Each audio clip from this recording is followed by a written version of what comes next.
আল্লাহর নবীর সাহাবী হযরতে হানজালা নতুন মাত্র বিবাহ করছে। সুবহানাল্লাহ বলে না। হানজালা কি করছে? নতুন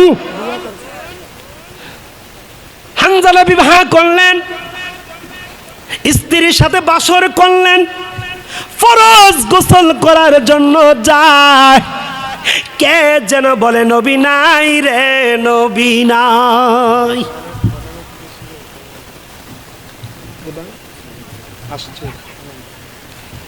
আমাদের মাহফিলের, আজকের মাহফিলের প্রধান অতিথি জনাব মোহাম্মদ HM ওসমান গনি, বিশিষ্ট ব্যবসায়ী ও দানবীর পেকুয়া, আমাদের মাঝে এসে হাজির হয়েছে। বলে আলহামদুলিল্লাহ। আল্লাহ আজকের মাহফিলের প্রধান অতিথিকে নেক হায়াতে তাইয়্যিবা দান করুক, বলেন আমিন। আমার ভাইয়েরা ভালো আছেন? আলহামদুলিল্লাহ। আল্লাহর নবীর সাহাবী হযরতে হানজালা, বসুন। আপনারা প্রধান অতিথি সভাপতিরা থাকলে না খুব ভালো লাগে, স্টেজটা ভরপুর থাকে। আপনাদের জন্য এই চেয়ারগুলো, যাই হোক উনি ব্যস্ত মানুষ, তারপর আপনাদের মাহফিলে এসেছে, শুকরিয়া আদায় করে বলি আলহামদুলিল্লাহ। আমার বন্ধুগণ, হযরতে হানজালা নতুন বিবাহ করেছে, ফরজ গোসল করার জন্য গিয়েছে। যুদ্ধটা হচ্ছে উহুদের যুদ্ধ। কে যেন বলে নবী নাই রে, নবী নাই। হানজালা আর দেরি করলা, বিবির কাছে বলে বিবি রে, দে রে দে, ইয়া বিবি তরবারিটা দে। আমার নবী বলে নাই আমি হানজালা থাইকা লাভ কি? সুবহানাল্লাহ। আচ্ছা বলেন তো, যুদ্ধের ময়দানে গেলে কি বেশি ফিরে আসার সম্ভাবনা আছে? যদি ফিরে আসে তাইলে তাকে গাজী বলে, আর যদি মৃত্যুবরণ করে তাইলে তাকে কি বলে? অথচ হানজালা সবে মাত্র বিবাহ করেছে, ফরজ গোসল করলেন না, রসুলের মহাব্বতে সাথে সাথে যুদ্ধের ময়দানে চলে যায়। পেকুয়ার লোকেরা শোনো গো ময়া দিয়া বসিরা, হানজালা যুদ্ধের ময়দানে গিয়ে শহীদ হয়ে যায়। নতুন বিবি রেখে ঘরের মধ্যে গিয়ে রসুলের জন্য হানজালার জীবনটা দিয়ে দেয়।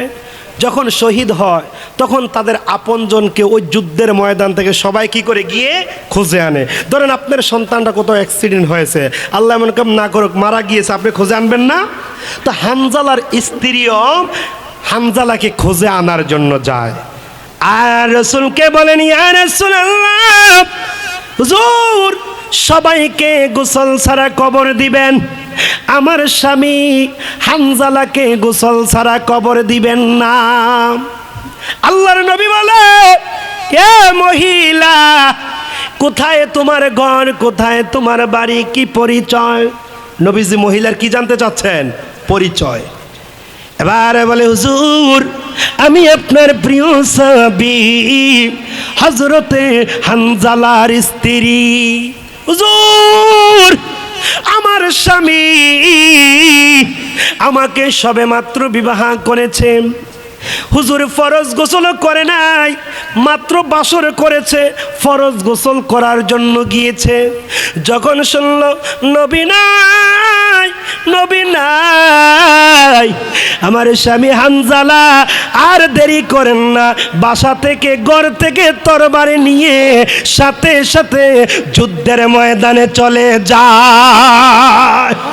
হুজুর আমার স্বামী নাপাক, আর যারা শহীদ হয় তাদেরকে গোসল দেওয়া হয় না। হুজুর আমার স্বামী নাপাক। আল্লাহর নবী বললেন, ও সাহাবীরা কই রে আমার হানজালা কই? আমার হানজালার লাশটা বের করো। ওই যুদ্ধের ময়দানে 70 জন সাহাবী শহীদ হয়েছে। কতজন? 70 জন সাহাবী শহীদ হয়েছে। সবার লাশ খুঁজে পান, 69টা লাশ পান, হানজালার লাশ পান না। সাহাবীরা বলেন, হুজুর 69টা লাশ পাওয়া গিয়েছে, আপনার সাহাবী হযরতে হানজালার লাশ কোথাও পাই না। আমার আল্লাহ বলেন, এ জিবরাইল রে, আমার বন্ধুকে বলে দে, যেই হানজালা বিবির মায়া করলো না, জীবনের মায়া করলো না, জৈবনের মায়া করলো না, আমি আল্লাহ হানজালার প্রতি এত খুশি হইলাম, হানজালাকে দুনিয়ার পানি দ্বারা গোসল দেব না, আমি আল্লাহ ফেরেশতার মাধ্যমে আকাশের মধ্যে নিয়ে এসেছি। জিবরাইল আমার বন্ধুকে বলে দে, যেই হানজালা সবে মাত্র বিবাহ করলো রে, বিবির জন্য একটু মায়া করলো না, ইসলামের জন্য কালিমার জন্য শহীদ হয়ে গেল, হানজালাকে আমি আল্লাহ জান্নাতি পানি দ্বারা গোসল দিয়ে দিলাম। আর সুবহানাল্লাহ। আল্লাহ যার প্রতি খুশি হয় তার গোসল দুনিয়ায় হয় না, তার গোসল আসমানে হয়। সুবহানাল্লাহ বলবেন না? সে আল্লাহ আসেননি।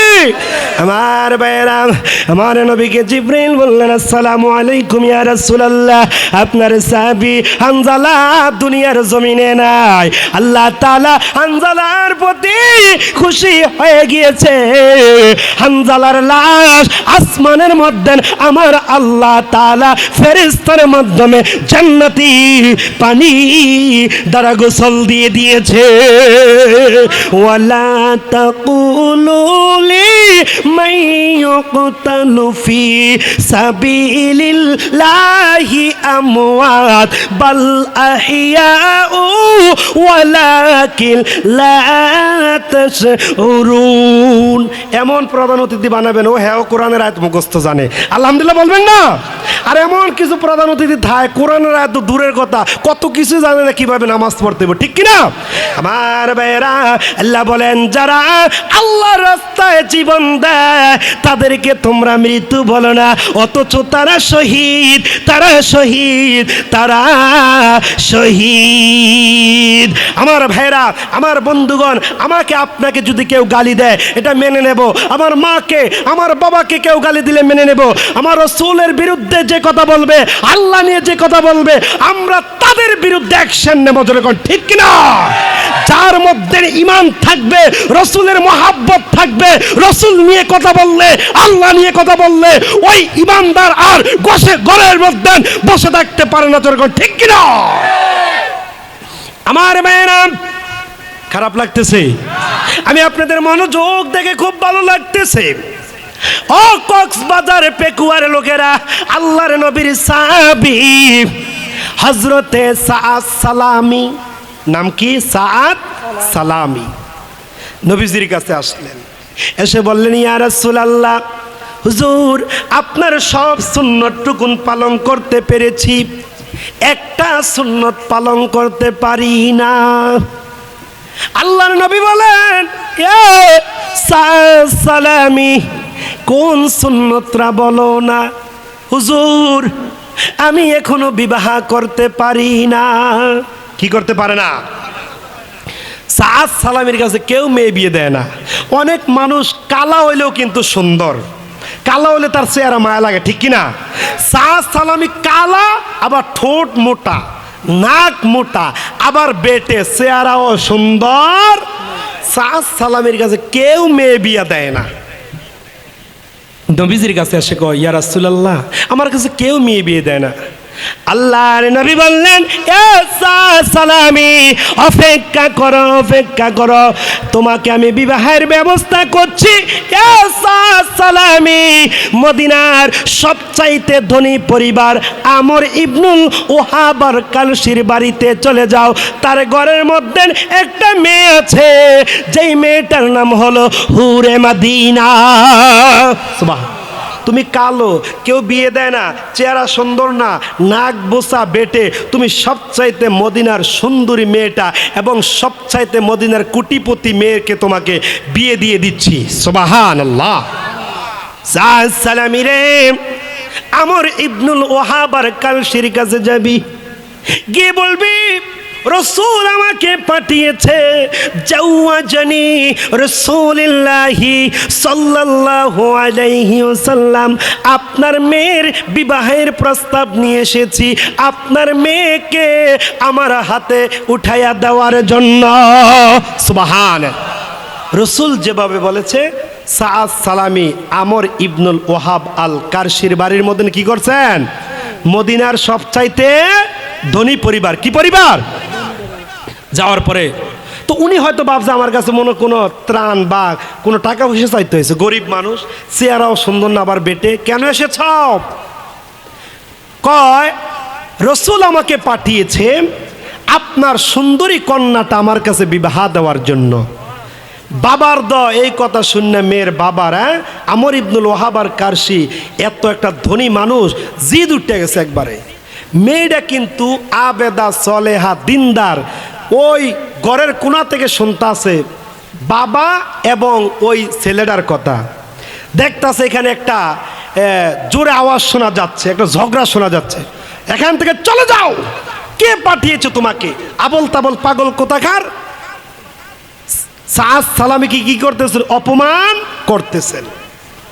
চলে যাচ্ছে। মেয়েটা ডাকগুলো কথাগুলো শোনার পরে দৌড়াইয়া পর্দার বাহির থেকে আসলেন। বাবা গো, কি হয়েছে গো বাবা, কার সাথে তুমি চেঁচামেচি করছ? কয় মা গো মা, কোথায় থেকে জানি, দেখ এক পাগল এসেছে তোর বিবাহের প্রস্তাবের জন্য। মাগো, আমি যেমন কোটিপতি, টাকা পয়সাওয়ালার মালিক, আমি তোকে দেব এমন টাকা পয়সাওয়ালার কাছে। মেয়ে কয় বাবা, প্রস্তাবটা কে ফাড়াইছে? সুবহান। এ বাবা, কয় মুহাম্মাদুর রাসূলুল্লাহ সাল্লাল্লাহু। এ বাবা, যদি আমার নবী প্রস্তাব পাঠাইয়া থাকে, তুমি রাজি হও আর না হও, ছেলে কালো নাকি বেটে, লাম্পা না সুন্দর, ছেলে নাক বোসা না ঠোঁট বোসা, আমি চাই না, আমি এই ছেলের সাথে বিবাহের জন্য রাজি হয়ে গেলাম। আরেকটু জোরে কর না সুবহানাল্লাহ। মাইয়া কি করছে? রাজি হইয়া, এ বাবা, বাবা গো, এই ছেলেটাকে পাঠাইও না, আমার রসুল যদি শুনে তাকে ফিরাইয়া দিস, আমার রসুলের মনে কষ্ট হবে। এ বাবা, যেই তো আমার রসুল আমার বিবাহের ব্যবস্থা করেছে, আমি কালো কোনটা ধলা কোনটা আমি চাইতে চাই না, আমি এই ছেলের সাথে রাজি হয়ে গেলাম। সুবহান। সাআদ সালামি রসুলের কাছে চলে যায়। ইয়া রাসূলুল্লাহ, আমাকে মেয়ের বাবা ফিরাইয়া দিছে। কয় তাই নাকি? কয় হ্যাঁ। কিছুক্ষণ পরে